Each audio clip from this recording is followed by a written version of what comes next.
Wonderful. Okay, we're going to give other participants just one more brief moment to log on, and then we'll begin the presentation.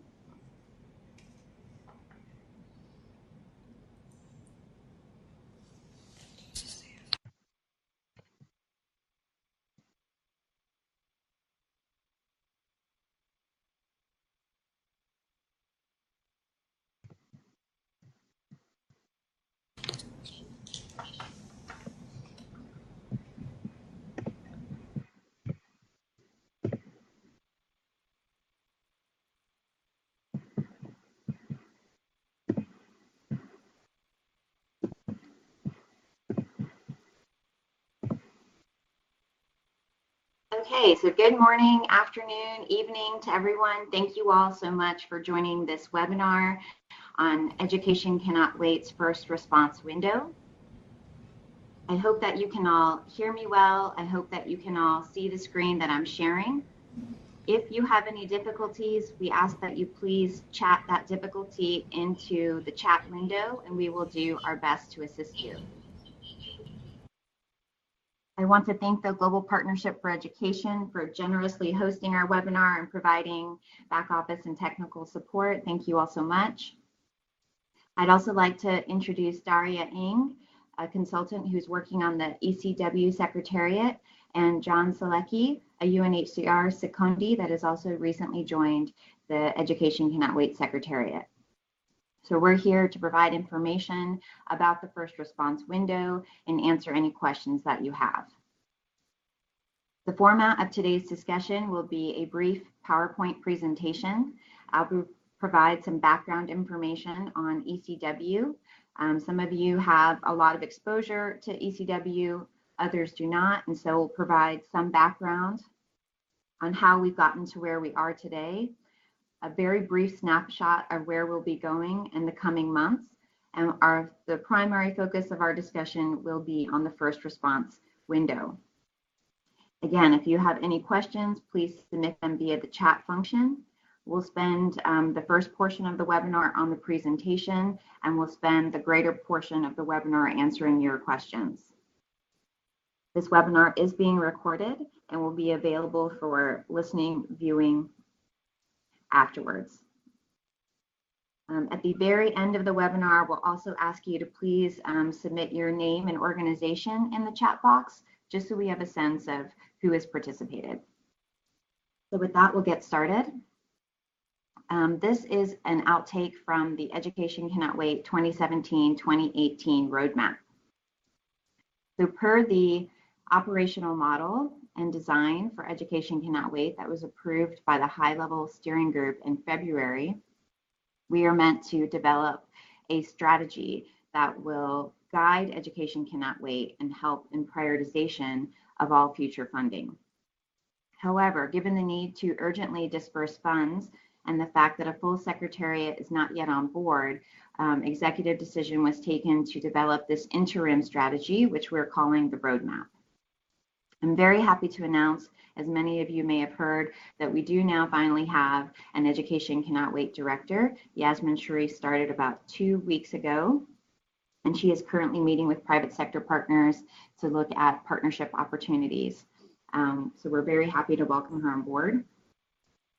Over the last year, we've launched initial investments in Chad, Syria, Ethiopia, Yemen, and with global partners.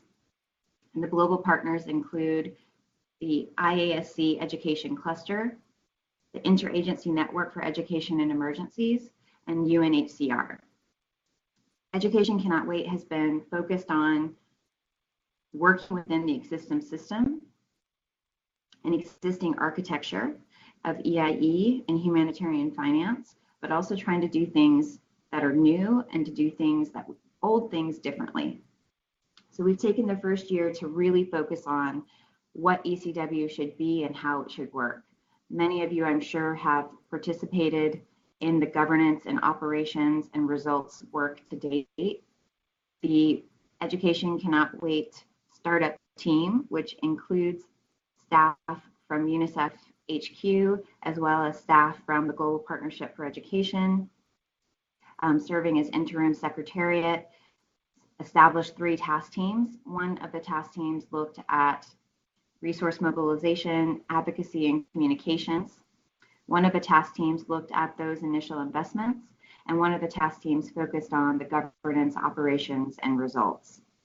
Those task teams had a number of representatives from the organizations that are represented on the high-level steering group, but also brought in a wide range of experts via consultative workshops, online consultations, and other modalities to ensure we were getting a broad range of experts and voices. So you can see below, we have quite ambitious targets for the children and young people that we would like to reach each year for the next 5 years, as well as quite ambitious funding targets.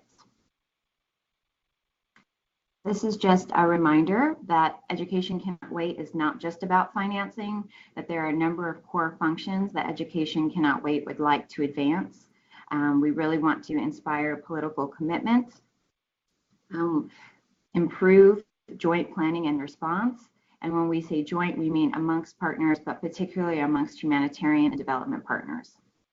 Absolutely to generate and disperse new funding, to strengthen capacity of the system and partners involved in education and emergencies and countries facing protracted crisis, and really to improve accountability. And accountability in this sense means more demonstrating that what we do works and how it works, so a real investment in data and other kinds of information that can help us demonstrate impact. The funding windows for Education Cannot Wait are quite simple, even if they may not appear that way initially. We have 5% of funding, which will be allocated to our acceleration facility. This acceleration facility is really for global goods, and it will be run through a call for proposals. That call for proposals will happen once or twice a year, and they will be themed. Anyone is eligible in principle for the acceleration facility, but the eligibility will be determined by each call for proposals based on who we think is best placed to move action forward in that area. But in principle, it should be academic institutions, private sector partners, CSOs, as well as international NGOs, UN agencies. And now, the vast majority of funds will go through the Breakthrough Fund, and this has 2 mechanisms. One mechanism is a multi-year support window, and we've used a modified version of that for the initial investments. The second is the first response window, and that is funding for 1 year to support new or escalated humanitarian emergencies. And in principle, anyone is also eligible for these funds that are working at the country level, but primarily focused on governments and key implementing partners at national and subnational levels to ensure that we're getting as close as possible to the people in need. The slide also has some information about top-up funds, but we've actually moved away from that. We're discouraging earmarking as much as possible to ensure that we can stay true to the nature of a pooled fund. And we are looking to match private sector support, and that's an ongoing discussion. One important element to emphasize is that ECW is trying to add value in the existing system. And this means complementing other funding streams, and it means being harmonized in our approach with other processes globally and on the ground. One thing that makes Education Cannot Wait different is that it's the only fund focused on prioritizing education at the onset of a crisis. And we really are committed to working in some of the most difficult environments. We hope that this will lead to better protection of development funds. We see significant investments made and significant progress made for children in countries affected by crisis, but then see that progress eroded or funds decreased or lost because of the crisis. And we believe that we can introduce greater resilience in the system to prevent this from happening. And again, we really believe that Education Cannot Wait will be an excellent mechanism for bringing coordination and partnership between humanitarian and development partners. And we mean this both through partners themselves, but also processes on the ground, planning that happens, and absolutely coordinating funding. Other key values that ECW is advancing is really to influence other actors and funds. So this very much relates to the last point of seeing how we can make humanitarian actors more cognizant of longer term and midterm implications of their interventions, but also make development partners more aware and sensitive to the needs in fragile and vulnerable contexts, and also to broaden understandings of risk and resiliency throughout the sector. We want to leverage additional finance and also additional partners. So this means corporations, this means foundations, this means non-traditional donors. A lot of that will also require significant advocacy. And so this is really related in large part to being political champions and bringing in those members of the high-level steering group, which is the governance mechanism for Education Cannot Wait, and those political leaders that are champions for education to help them draw attention to and ensure prioritization of education, particularly in forgotten crises and protracted crises. And also, ECW believes that they can contribute significantly to the EIE architecture and system by developing public goods that will be useful to all partners who are implementing, as well as donors who are trying to measure the impact of their bilateral aid dollars. So we really want to develop tools and data which will benefit the broader community. This is a snapshot of the one-year roadmap that I mentioned earlier. So this is meant to guide ECW until late next year, when they will engage on a more comprehensive strategy process. So in the next year, what we really want to focus on is delivering on the initial investments. So those countries who are in the process of receiving funds from ECW for a 2-year period. We want to focus on advocacy and fundraising. As I noted, the ambition is impressive for ECW, and so we have a lot of work ahead of us. And we also want to launch new investments. This is especially important for the humanitarian investments. So we are already activating the first response mechanism at $20 million. There's also a $30 million contingency for new emergencies or emergencies that escalate. There's also a plan to start the next round of multi-year investments. We hope to begin this process in July, and also launch the acceleration facility within it. Hope to launch the first call for proposals in September. And we have a partnership with DFID to help us explore the scope and ambition of the acceleration facility in particular, and it looks as though that RFP may focus on research or data in this initial call for proposals. In addition to the pillars, we'll also be really deepening our engagement on operations and governance. There are a number of underpinning governance structures that we need to elaborate on. We'll also be conducting a permanent hosting review. That TOR for that review has already been finalized, and we're going into effect very soon.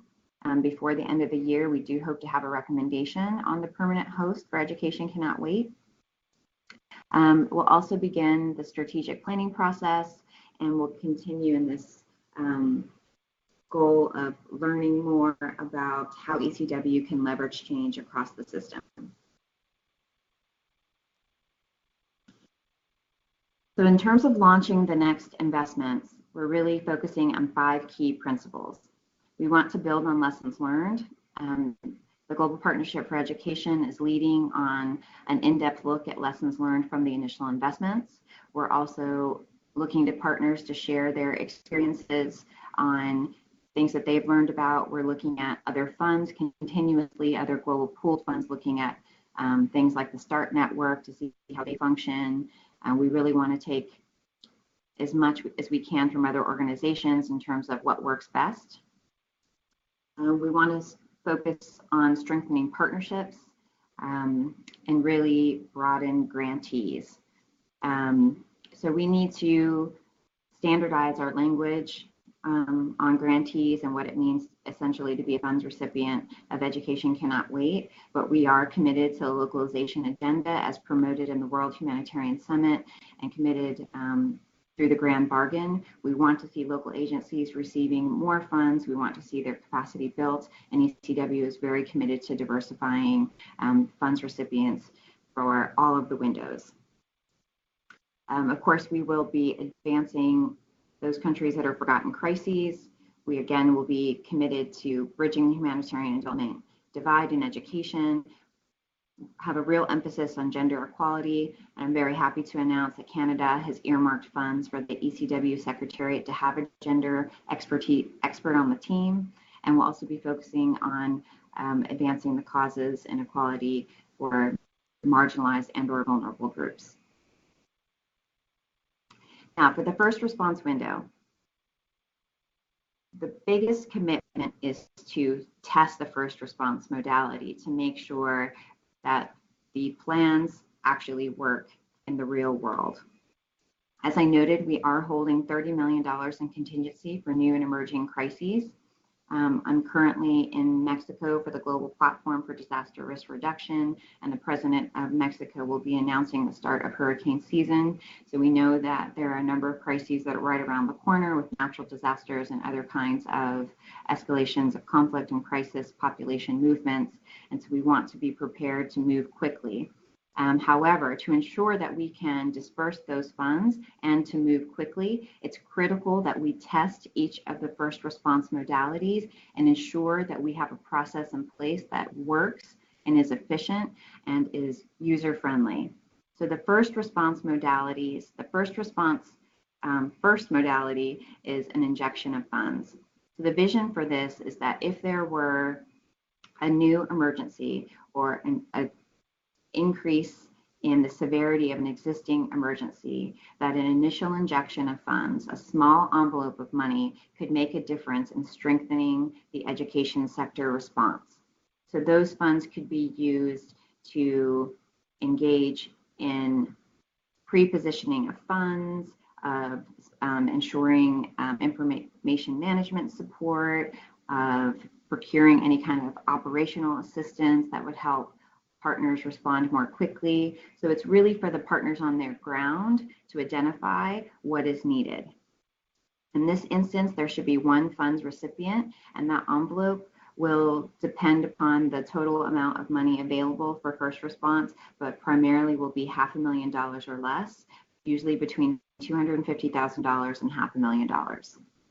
So the way that this will be activated is that any partner on the ground can notify the Education Cannot Wait Secretariat and let them know that they would like an initial injection of funds, and the ECW Secretariat will consider that request based on the severity of the crisis on the ground. The second modality is to accept project proposals from pre-accredited organizations. This is actually a mistake. So 2 and 3 are switched on this slide, apologies. But so number 3 is the one I want to talk about next. So it's actually the second modality, and that's matching funds against a coordinated humanitarian response.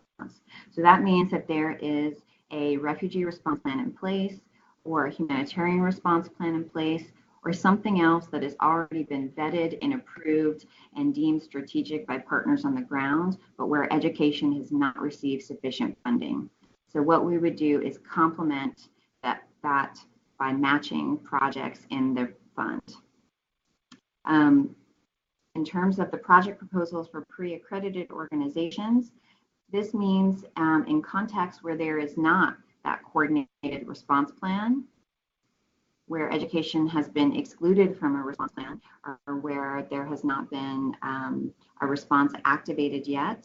If we think about, for instance, the Ebola crisis, it took them some time to activate a response, even though we knew there were very serious implications on the education sector. Those kinds of scenarios is where we would launch a mini call for proposals in country to help mobilize the education sector partners to think about what's needed to respond to the emerging crisis or an existing crisis.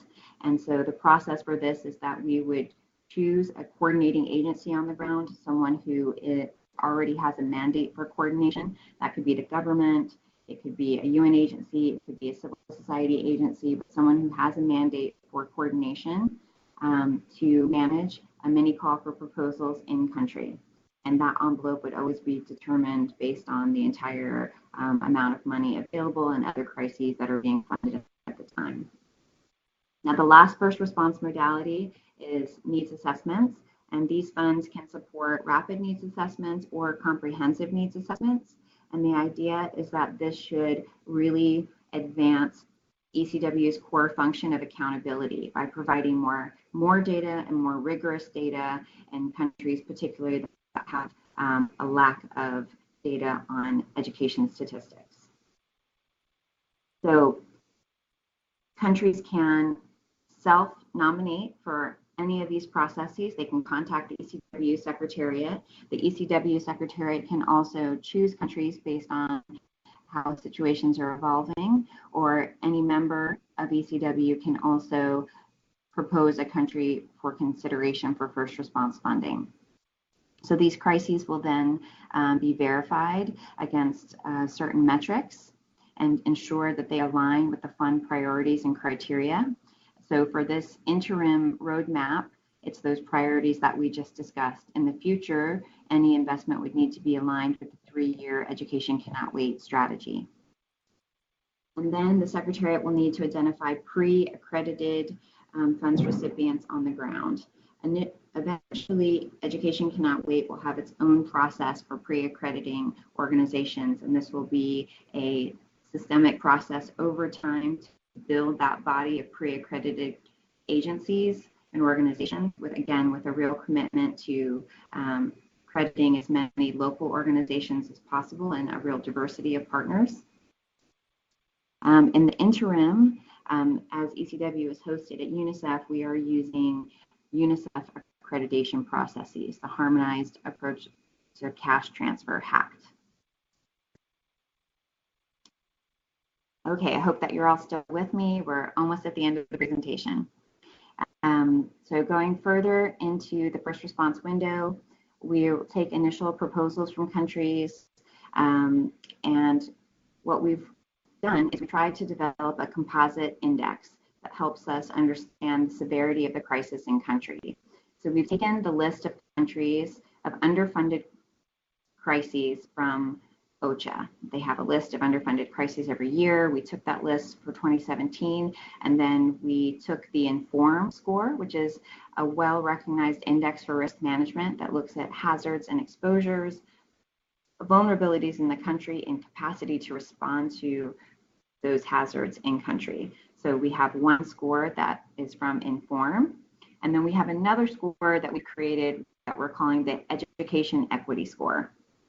And so this really looks at the scope of the current crisis, how many children and youth have been affected, what are the funding needs to reach these children, how much funds have been received to date.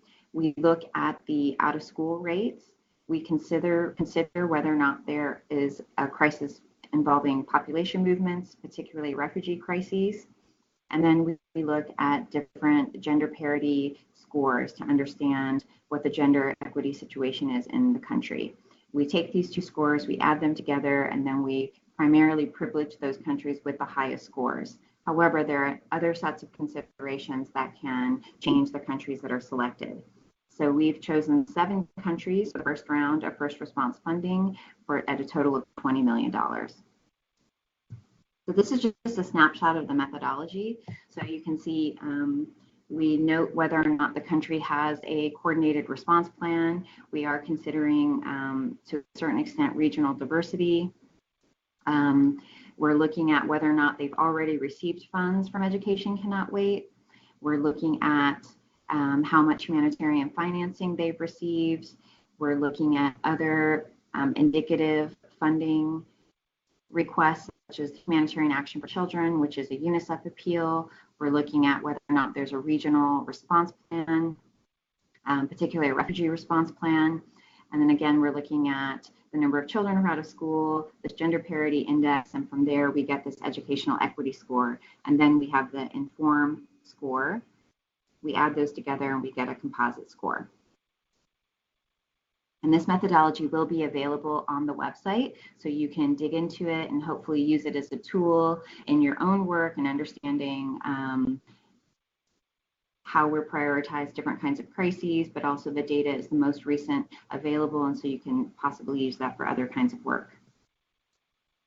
So we are going to be launching the initial injection of funds in Peru. We will be matching against existing humanitarian response plans in Central African Republic, Madagascar, Somalia, and Ukraine. We'll be managing a mini call for proposals in Afghanistan and Uganda, and we'll be funding needs assessments in the Central African Republic and Somalia. So the key considerations were the scope of need, current and past funding levels.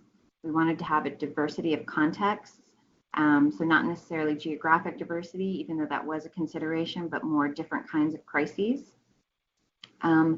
Very importantly, we needed to find countries that were suitable for the different types of modalities. So we wanted to be able to test each of these modalities for first response, and also wanted to ensure that education can outweigh funds and engagement would add value to the responding country. This is the decision on allocations. So as discussed, for the initial injection, that will be between $250,000 and $500,000. Given the scale of the crisis in Peru, we've allocated $250,000. Their total appeal is $2.6 million. People in need is a little over $1.5 million. So we put all these things together. In CAR, we'll be allocating $6 million. In Madagascar, almost $500,000. In Ukraine, $1,350,000, Somalia, $5 million, and Afghanistan and Uganda will each be receiving $3,350,000. For the second modality, the envelope represents 20% of the unfunded need. So not 20% of the total appeal, but 20% of the money that has not yet been funded. So last slide, next steps. We are finalizing the criteria to help with prioritization for these modalities, and we're developing guidance and templates for partners in countries so they can understand how to interact with the first response window. We will be engaging in formal communication by the end of this week or early next week. This means that the ECW director will reach out to governments and coordination leads to establish an in-country process and timeline. Then this information will be broadcast widely, and this is the point that I really want to emphasize. The meetings that happen at country level will be open. They will be open to participation by all stakeholders. So we will ask those partners on the ground to advertise widely when and where those meetings will take place, and to ensure they can accommodate a large number of stakeholders, both in the humanitarian sector and the development sector. And then we will also broadcast information about where and when those meetings will happen on our website. We'll include that information in our newsletters as relevant. We'll also be asking our partners to promote that information on their sites and listservs, much as we did with this webinar. And then we will continuously update the website as those investments evolve and those funds are dispersed. So with there, I'm going to wrap up, and just to remind you that we do have other ECW secretariat staff on hand, and we hope that between the three of us, we're able to answer any questions that you have. We have approximately 30 minutes for questions and answers. However, if there are questions that we're not able to get to, we will be sure to respond to them at a later time via future communication. With that, I will turn over to Daria, who is taking your questions via the chat box.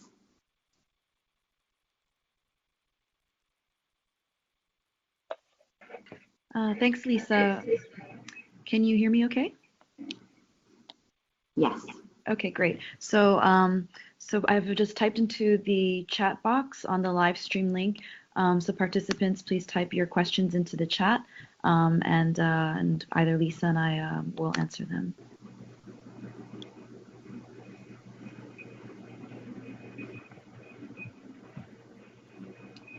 Okay, so Lisa, we have a first question.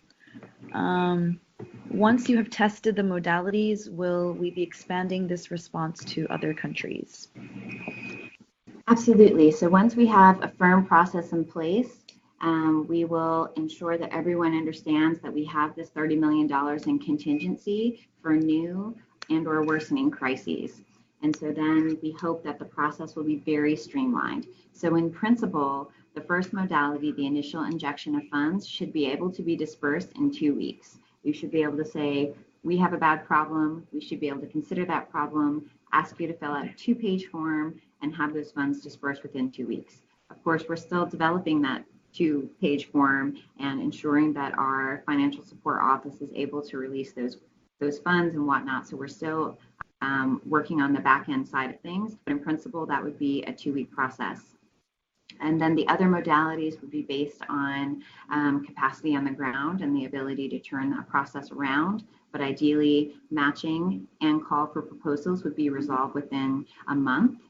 And then needs assessments will again depend on capacity on the ground, but those can take up to a full year to implement because we want to ensure they're as high quality as possible. And perhaps it's not too early to say now that we're in negotiations with the education cluster and with ACAPS to see how we can roll out an accompanying global support mechanism for needs assessments on the ground to ensure we have expertise available. And so we're looking at possibly contracting ACAPS with 80% of their support dedicated to supporting those countries who are receiving first response funds to conduct needs assessments, and 20% of their time to help us develop better global goods to support future needs assessments. Great, thank you, Lisa. And we have a question also on methodology. So what happens in the case of dated or unavailable information on out-of-school children? How would it be scored? So in those areas where we don't have information, we try to take proxies. And, this is done by looking at number of children who are affected by a crisis. So we can look at data from humanitarian needs overviews. We can look at project data from partners. So we have a wealth of experts to draw upon between our donor community, our practitioner community. So we will try to find proxies. But generally, we have a good sense of where there are high numbers of out-of-school children. Mostly those places where we don't have data are the places where we also have the most out-of-school children. And we are working with the Out-of-School Children Initiative in UIS to ensure that we can strengthen the methodology going forward. Great. And if a country has a double modality, for example, Central African Republic, how would the funds be distributed? So the funds will be distributed based on the preference of the partners in country. Again, we defer to those organizations that already have a mandate, and our drive to be complementary to the existing processes on the ground. It would make sense for a government, a local education group, a education cluster, UNHCR to coordinate those processes on the ground. And so we would most likely transfer operational costs to that organization. But again, the really heavy lifting and technical expertise would come from the institution that we contract to provide that support, which is looking very likely to be ACAPS at this moment. Okay, great. And a question from Linnea. For the contingency, how will funding for new crises be announced and approved? Will it be approved by the secretariat? So that will depend on our governance structure, and Daria, please correct me if I'm wrong. The ECW secretariat will be able to look at those requests and approve or reject them if they are under $3 million. Anything that's over $3 million will have to be escalated to the executive committee, and anything that is any funds that are intended to be allocated to UNICEF, no matter the amount of money, also has to be elevated to the executive committee. Is that right, Daria? That's correct. Yeah, exactly. Okay, great. And then we have a question from Chemba. In the future, will regional level partnerships and networks be considered for funding, or is this only for national partnerships? Absolutely. This is somewhere where ECW believes that it can add significant value. The ability to finance and coordinate regional response to date is quite limited. We know that UNHCR has a regional mandate, but for education clusters, they only operate at the national level. And so we want to see what we can do to strengthen this. We are interested in a number of organic education and emergency DRR regional working groups that have emerged and how we can support and amplify their efforts in the future. We're not yet sure if this will be through the multi-year investment or through the acceleration facility, but it is something that's an active discussion within the secretariat. And of course, we welcome recommendations and suggestions from our partners and how we could make this as valuable as possible. That is something that we are absolutely considering for the next round of multi-year financing, is looking at a number of countries that are affected by one emergency. Okay, great. So we actually have a lot of questions rolling in now. So the next one is from Jess. Given that the focus is on humanitarian situations, has thought gone into how to mitigate clashes in terms of scheduling with OCHA lead processes for pooled funding? So in terms of country-based pooled funds, this is an area for learning for Education Cannot Wait. We need to understand how to leverage better prioritization of education within country-based pooled funds and how to work within those humanitarian financing cycles, as Jess notes. For the overall SURF funding, we also need to design our modalities so they are harmonized. So for the matching in particular, what we would like to do is say that we have a certain amount of money in reserve, and if donors match, if they are willing to raise, if they're willing to give $1 million, that we can match it by $1 million or something like that to incentivize different kinds of partners. And when I say donors, I mean all kinds of funders to contribute to appeals, ensure that education, when included in appeal, is actually funded. The other thing we said we could do is look at an appeal that's already funded and match the amount that's funded. But the sad truth is that the funding levels are so low across most of the appeals that matching what's already been funded would make very little difference. And that's why for this first test round, we decided to match the appeal at 20%. But the exact modality for that going forward will need to be developed. We are hiring a senior advisor on humanitarian and development finance, and a large part of our portfolio will be looking at those complementarities and sequencing ECW first response investments with those processes on the ground. Great. Thank you, Lisa. The next question is from Sarah. As far as I understand, ECW will fund partners directly. Will ECW take responsibility for M&E and risk management of funds? Absolutely. Daria, maybe you can say more about the risk management task team that's being created. But ECW, again, with the localization agenda, will be making direct transfers for the first response funds from our HQ account into those partners directly to minimize transactional fees in the interim and ensure as much money as possible is going directly to the populations in need. The responsibility for monitoring and reporting those funds is with the fund recipient. So I know that we're very accustomed to grant agent roles where one organization receives funds and is responsible for those funds sub-grantees, but we will not be doing that for first response. And so this will be an opportunity to learn what the challenges are with that kinds of process. But I will say that Education Cannot Wait has a higher threshold for risk perhaps than other funding modalities, and that's quite intentional. Yeah, and I'll just jump in to elaborate a little bit. So as part of ECW's governance arrangements, we will be setting up a risk management frameworks task team.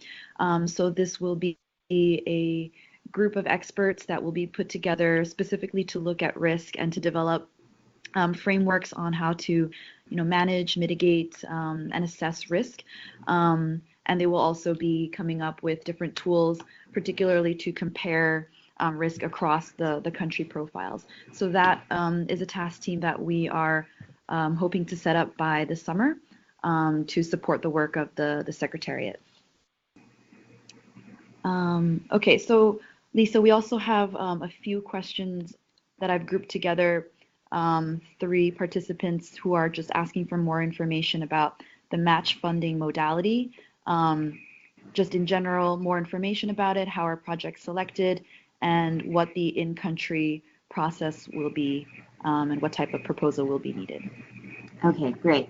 So again, we're still very much developing this, but the principle is that we have 20% of an appeal. So let's take the Central African Republic, for instance.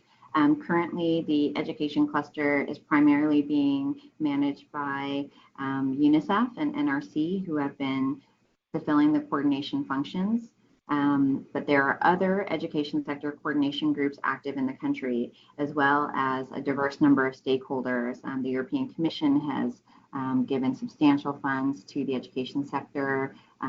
Central African Republic is also a recipient of the Global Partnership for Education funds, and they've utilized their emergency mechanisms as well with the GPE financing. And so what we would need to do is speak with those partners on the ground about the best way to coordinate the process in country. And what we would ask them to do is say, okay, there are 42 projects in your appeal. Of those 42 projects, how many of those partners are already hack cleared? Because they must be hack cleared. They must have gone through the authorization process through UNICEF to receive funds. So then that will be a subset of the partners. And then, okay, so maybe then we are down to 35 proposals. Of those 35 proposals, we will provide criteria for prioritization. And then there will need to be a discussion on the ground to prioritize those proposals. There will not be a heavy process required because those proposals, those projects have already been vetted. They're already aligned with the strategic response plan. So we know they're aligned with the overall humanitarian objectives in CAR, and we know that they're already aligned with the education cluster strategy in CAR. So we feel very confident that those are quality assured projects because they've been incorporated into the response plan. So it's for the partners on the ground to say, how much are those 35 projects worth? We have $6 million. How will we prioritize projects that come up with $6 million based on the criteria that will be provided by the ECW secretariat, and most importantly, based on priority needs on the ground. So they may find that there's been an escalation, and there has been an escalation in CAR, so they may want to privilege those areas, and that would align with ECW secretariat because that would be a population that's most in need. So we'll be looking for those complementarities to ensure money is going where it's most needed and to keep the process on the ground as light as possible. But again, we haven't done this yet. So this is what we think it's going to look like, but it may change as it's rolled out in the countries, and it may vary from country to country. We're very much in a learning phase, and we'll be modifying our approaches as we go so that it best suits everyone's needs. Great, thank you. And there's a question about just the timeline for, what is the timeline for the release of our guidelines and templates? So we are working furiously on those and trying to finalize them as quickly as possible. As I said, the ECW director will be reaching out to partners by the end of this week or early next week. So we hope to share all of that guidance by next week. We have some early drafts now and hope that we can share final drafts with partners next week. And then in terms of how long the process will take on the ground, that's to be determined by partners on the ground. We don't want to force anything on them artificially, but I think everyone understands the urgency, and the faster they can move on the ground, the faster we can get money out to children affected by crisis. Great. So I have a question specific to Ukraine. So People in Need implements projects on the government-controlled areas of Ukraine. Is it possible to implement the educational projects on the non-government controlled areas of Ukraine? So Ukraine will be using modality 2, which is matching against the current humanitarian response plan. I'm not that familiar with the response plan in Ukraine, and I don't know if it includes areas that are not under government control. If those projects are already a part of the appeal, then absolutely they're eligible. If a project is not a part of the appeal, it will not be eligible. Thank you. And the next question from Victoria, how will the support provided by ECW work its way back into the sector planning process so that evidence generated can be fed into ESPs? So for the initial injection of funds, that is one of the questions that we'll be asking to funds recipients, asking them how this investment will help strengthen the education sector response, period. Not just the humanitarian response, but the education sector response. So that's how we'll be determining that for modality 1, the injection of funds. For the matching, we assume that a good humanitarian response plan on the ground is looking at contingencies and capacity building and other steps that will help strengthen the education sector response. And we will be privileging those projects that are focused on quality education and explicit links to the development objectives in country. For the third modality, that will also be an explicit part of the call for proposals that will be looking for those kinds of activities that help bridge humanitarian and development efforts in country. And I think that this question is best answered through modality 4, the needs assessment, because again, this is where we're really going to be building data, closing holes, establishing evidence, and trying to do deeper investigations into issues that can help inform multi-year financing. And just to say that there is a relationship between first response funding and the multi-year funding. So those countries who have received first response funding, particularly funds for needs assessments or funds for mini proposals and even matching, will be considered for multi-year financing. I mean, it's a very long list of countries that are in need, but we hope that, for instance, if you conduct a needs assessment, that will build a stronger evidence base for consideration for multi-year financing. Great.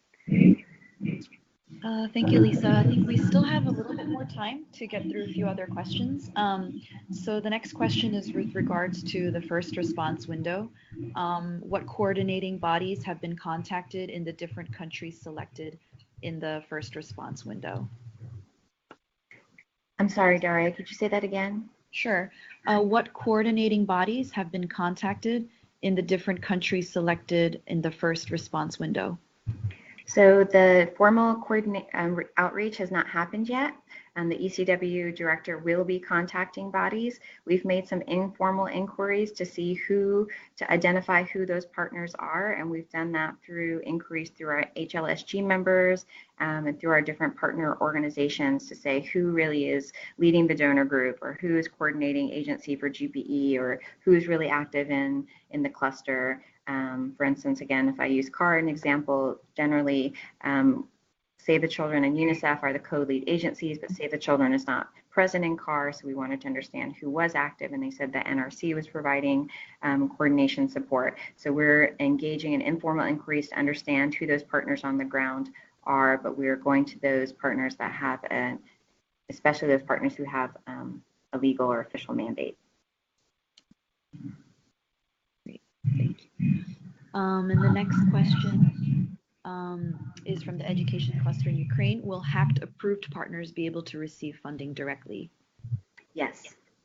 HACT approved partners will be able to receive funds directly. We will not be going through intermediary organizations for the first response window. Those funds will go directly from our HQ account to those partners on the ground.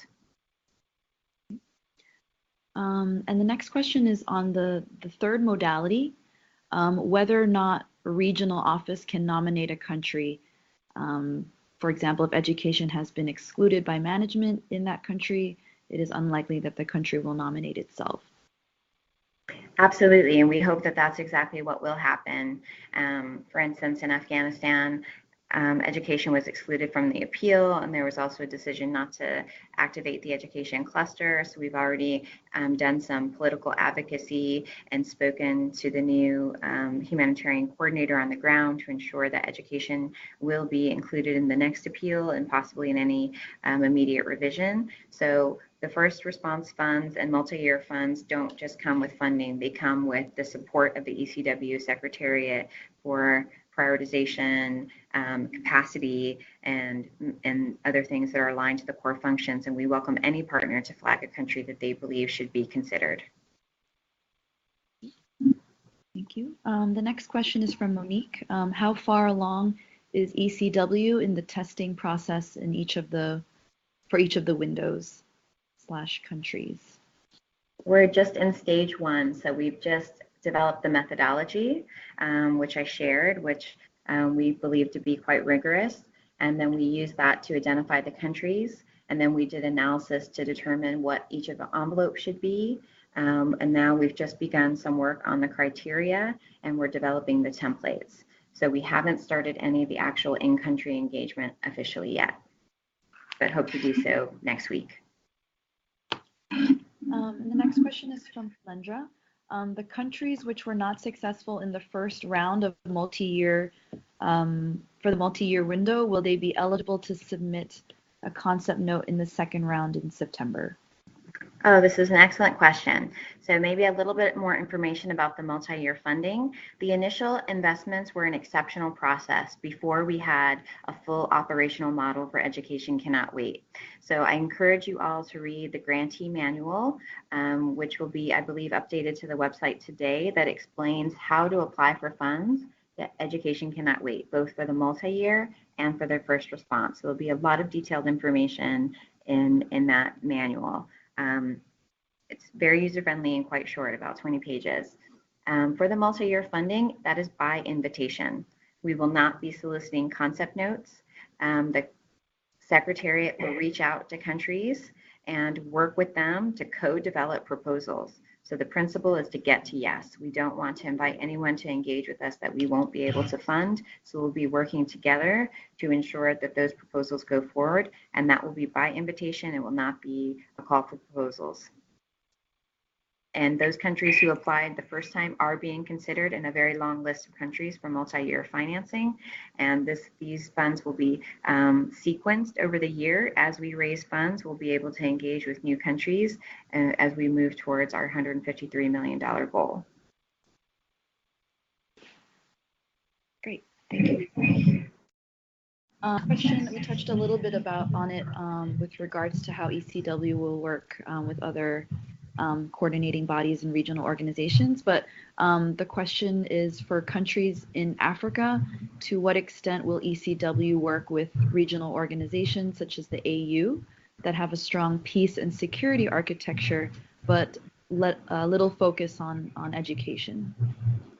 So this is something that I'm actually very excited about, and I think offers a lot of opportunity for the prioritization agenda of Education Cannot Wait. Those are exactly the kinds of partners that we need to be looking at to take education more seriously. You know, different organizations have been reaching out to the peace building community with a good example would be our engagement in Syria. We engaged with different groups that were working on reconstruction and early recovery and stabilization, as well as humanitarian response and development. So looking at all of those partners and what they're doing and helping all of them discuss priorities for education is also incredibly important to us and seems to be working quite well in Syria.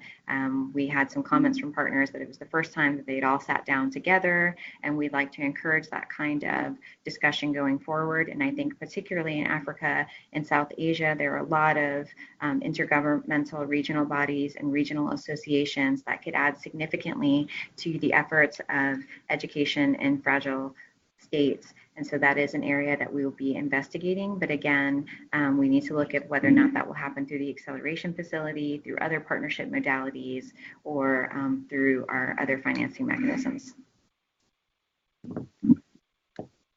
Thank you, Lisa. And the next question is, what is the process for an organization to become pre-qualified? So we don't know yet. We do have this risk management team that will be coming together to advise us, but we also think that we'll need to hire external expertise, and we will have an external agency that leads auditing and different kinds of financial monitoring that will support all of the ECW investments, and we hope to use that same firm to help develop the criteria. But what we will be doing is looking at existing models of practice. So we'll build on the HAC model, we'll build on USAID and other partner criteria, We'll be looking at how organizations are accredited through the START network. So we'll be looking at other people's accreditation processes and trying to develop a new accreditation process that's a bit more inclusive for Education Cannot Wait. And that will be one of the operational priorities throughout this summer and the rest of the year as we continue to fully staff the secretariat. Thank you. A few more minutes left and a few more questions. So the next one is related to the needs assessment modality. So could we say more about the scope, scale, and selection criteria of any lead agency, or would it be through in-country EIE coordination mechanisms? It would be through in-country coordination mechanisms, not necessarily EIE mechanisms. So again, that would be a discussion on the ground to determine who is best suited, who has a mandate, but also who is willing and able, given that there are other competing priorities and processes on the ground. We don't want this to be a burden. We want this to be an opportunity for partners, and we also want it to be an opportunity to build capacity. So we will be looking at in-country capacity and experience, and these needs assessments will be tailored to the needs on the ground. So we have very few restrictions on how the assessments could be used, other than trying to strengthen the quality assurance mechanisms and really using the top experts in this field to provide technical support. We only have 2 more minutes on the call, so maybe we can take one last question, but we will capture all the questions that are in the chat and again, find another way to respond to them. It may be through updating our frequently asked questions document, which you can find on our educationcannotwait.org website under Learn More. And also, I would ask everyone who's participating, please, could you just put your name and organization in the chat box so we have sort of a running list of those individuals who've participated or those organizations who've participated. So Daria, maybe one last question. Okay, sure. And through the order in which they were asked. So the next one is why South Sudan was not selected in the countries for the first response window. Okay, so the reason that South Sudan was not selected, even though they score very highly in the methodology, is because South Sudan has been relatively well funded vis-a-vis other crises in recent years. The trend that we see in humanitarian financing is that fewer and fewer countries are getting a larger proportion. So it used to be that many different countries received a lot of financing. Now it's that 4 or 5 countries receive 60% or more of all financing. And South Sudan is one of those countries who have received more humanitarian financing. So we did not privilege them in this round of first response funding, but it does not mean that they are not going to be considered for other kinds of financing in the future, particularly if there's an escalation and or multi-year financing. So with that, I will thank everyone for their excellent questions and engagement. We're very committed to providing as much information as we can. And so we are going to be documenting your questions as noted. Again, thank you to GPE for hosting us and for the ECW Secretariat staff for all their support. We really welcome your continued engagement with Education Cannot Wait, and we'll be having more information on the first response window on our website, in our newsletter, and you should be hearing about it in those countries that have been selected very soon. So with that, we'll sign off. Thank you all so much.